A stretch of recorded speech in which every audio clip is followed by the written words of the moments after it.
Okay, we're going to be making pie dough today. Uh, there's a difference between making flaky pie dough and mealy pie dough, um, but I'm going to be making the mealy pie dough first. So what I have in the bowl here is just the dry ingredients, which is basically just the flour. Um, Most recipes will tell you to dissolve the salt and the sugar in with the water or the liquid that you use. I generally don't do that. I generally go ahead and put it into the dry ingredients because it's very difficult to get it to dissolve in the very cold liquid. Um, so in this bowl, I have the salt, the sugar, and I'm going to go ahead and mix that in with the flour, simply because it actually mixes in with the flour quite quite nicely, um, and it makes it easier to get it mixed in. So the flour or the sugar and the salt are in. Get that mixed into the dry ingredients very nicely. Make sure it's all incorporated very well. So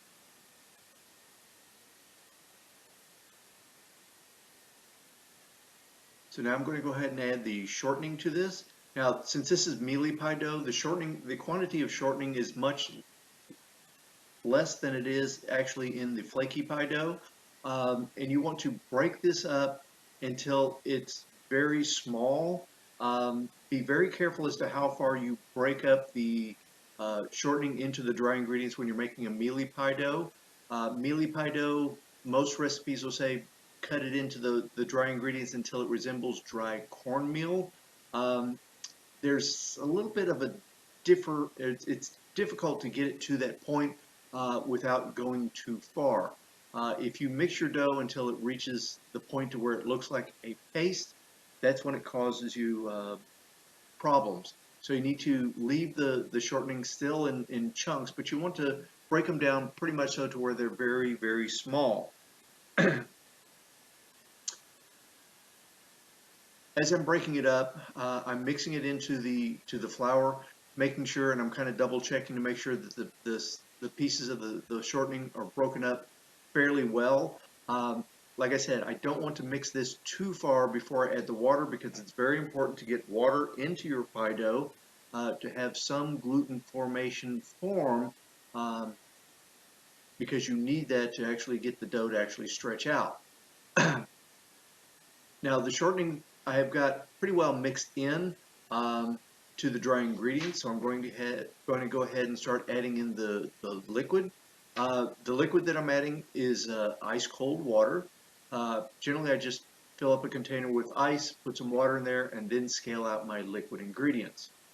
Go ahead and pour in most of the water, and then very gently fold this into the pie dough. There's no reason to really agitate this much or squeeze it too much. You just want to get it incorporated into the pie dough. The reason why I hold back just a little bit is generally when you mix it, there's always a little bit of dry at the bottom, so that's why I put this last little bit into the pie dough and go ahead and continue mixing this. Uh, the dough generally looks a little bit on the shaggy side once you get it completed, and generally that's okay, provided it will hold together when you pick it up and squeeze it in your hand. So I'm picking the dough up, I'm squeezing it in my hand. As you can see, it's all holding together very well, and that's what you're really looking for. Even though it looks a little shaggy, when you squeeze it together, it actually holds together pretty nicely, and that's what you want for a nice mealy pie dough. Now we're going to start making flaky pie dough. Now the flaky pie dough we make pretty much the same way. I mix the flour with the salt, the sugar, um, get that all blended together very well. Now flaky pie dough has slightly more shortening to it, slightly more water to it. So you want to keep the shortening in a little bit more of a larger piece. Um, so we're going to go ahead and mix in the shortening into the flaky pie dough.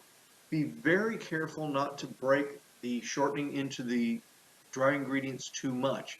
You want to still maintain a nice chunk of shortening. To a lot of people when they make the pie dough, when they look at the pie dough and they see the pieces of shortening still in there, they think they did something wrong. but actually that's what you really want in a flaky pie dough. Those those chunks of shortening that are in your pie dough, as you roll it out, kind of flatten out, and that's what gives you a nice flake in your pie dough. Now, once I get it mostly mixed in, I'll go ahead and go through and check all the little pieces, make sure they're about the size of, say, a very large peanut or possibly a hazelnut. Whenever I'm making pie dough and whenever I'm training people to make pie dough, always err on the side of the shortening be a little bit too large than too small. You can recover from the shortening being too big, but it's very difficult to recover from the shortening being cut into the flour too much. Okay? Um, The next thing we're going to be adding is going to be the liquid, which is ice cold water. Generally, I pour in most of the water into the dough and be very gentle as you're folding this into your dough. You don't need to squeeze this too much. You don't want to break down the shortening too much more, but you just want to kind of fold it in there. As you can see, I'm not really squeezing the dough too much, but it is somewhat coming together as a dough. There's still a little bit of dry at the bottom, so we'll add the last of the water and continue mixing. Uh, Once we kind of get this water mixed into this dough, again, it's still going to look a little bit on the shaggy side. If you still have dry ingredients, you can give the dough a little bit of a squeeze to kind of bring it together, and that's okay. Provided you can squeeze a ball of dough together, like I'm doing right now, generally that is good. As you can see, there's still pieces of shortening that you can actually see in this dough, and that's okay. That's what gives you a nice flake to your pie dough. And as long as it holds together, that's about as good as you can get. Now, generally, I will go ahead and scale these out to 8-ounce pieces, which is a perfect size for a 9-inch pie plate that we're going to be rolling today, and that works out very well. Usually, what I do is I go ahead and refrigerate the dough, allow it to go cold.